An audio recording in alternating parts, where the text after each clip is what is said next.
միջազգային դիտորդները գիտեք լավ կազմակերպված են համարում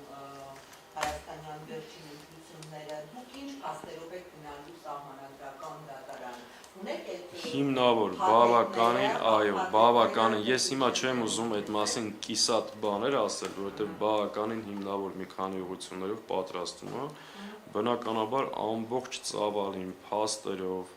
նյութերով, օրինակներով, ամեն ինչին ծանոթանալու եք ու ինքը բավականին ծանրակշիռ է լինելու, իսկ ինչ վերաբերում միջազգային դիտորդներին, նախ դուք տեսակ ոչ միանշանակ գնահատականներ կա այնտեղ, նաև մի շարք ընտրախախտումների, ապօրինությունների, վարչական ռեսուրսի մասին անդրադարձ կա, բայց անկեղծ որ ասեմ, նաև նախընտրական շրջանում ու դրանից առաջ շատ դիտորդական առաքելություններ իրականացնող կազմակերպությունների պահվածքից արդեն մեր ակնհայտ էր, որ իրենք ոչ թե պարզապես իրականացնում են դիտորդական առաքելություն, այլ իրենք իշխանության կողմը բռնած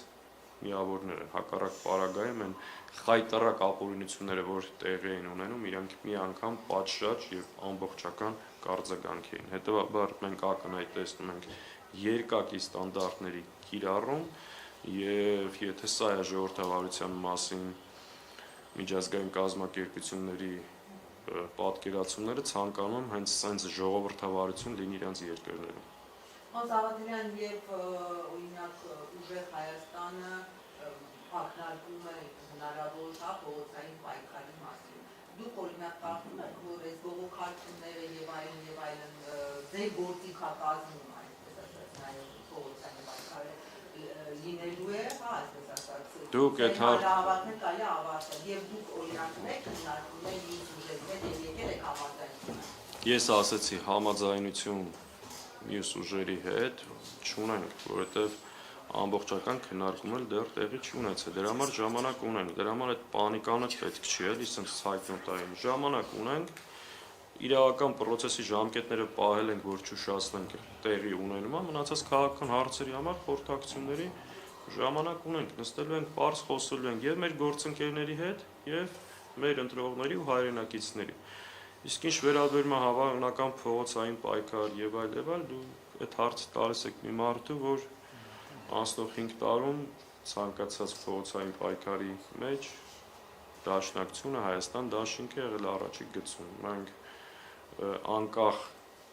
ինչ որոշում կայացնենք, գտնում ենք, որ մեր երկրում ներսում դիմադրություն պահելու կազմակերպելը անհրաժեշտություն է։ Հիմա դա ինչ ճանապարհով կլինի, երբ կլինի, ինչ ձևաչափով, սա արդեն ժամանակը եւ ընթացքը ցույց կտա։ Ես ուղղակի որպես համալրում ես ձեր պատասխանին, տեսեք, առաջին իսկ օրը ընտրությունների գիշերը վարչապետը Նիկոլ Փաշինյանը հայտարարեց, որ բացառում է փողոցային պայքար,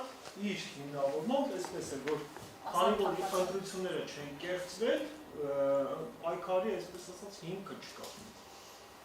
Դուք ինչպես եք կարծում։ Ես քիչ առաջ մինչև ձեր գալը խոսում եմ այդ կեղծիքների ու արածների մասին, ընտրությունները տեղի են ունեցել, նորից եմ կրկնում, ոչ ազատ, արդար պայմաններում, համատարած բռնաճնշումների, ապօրինությունների, վարչական ռեսուրսի կիրառմամբ։ Սա փաստ է, սա որևէ մեկը չի կարող թաքցնել։ Իսկ մնացած ընթացքը, ասում եմ, այս process-ները ավարտելուց հետո համապատասխան խորհրդակցություններից ընդդիմադիր քաղաքական ուժերի հետ կընդունենք այդ որոշումը եւ կշարժվենք առաջ։ Ընդհուպ մինչև նույնիսկ ընտրությունների օրը կային բերման ենթարկվածներ, ընթանում էին խոզարկություններ տարբեր գործիչների տներում եւ գրասենյակներում, այդ ձեզ կամ ձեր գրասենյակների մասով կարող եք օրինակներ բերել, ինչպիսի, այսպես ասած, ձեր իսկ բնութագրման բռնաճնշումների ենթարկվում։ Տեսեք, բազմաթիվ։ Երեք եւս նույնիսկ ընտրությունից հետո շարունակում այդ process-ը, երեք եւս տեղի են ունեցել խոզարկություններ, ձերբակալություններ։ Այս մարդը չի հանգստանում։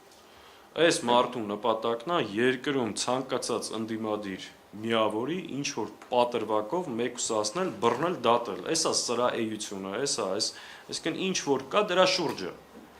Արյուն, վրեժ, նստացնեմ, բռնեմ, ծեփեմ պատերին, ասֆալտին,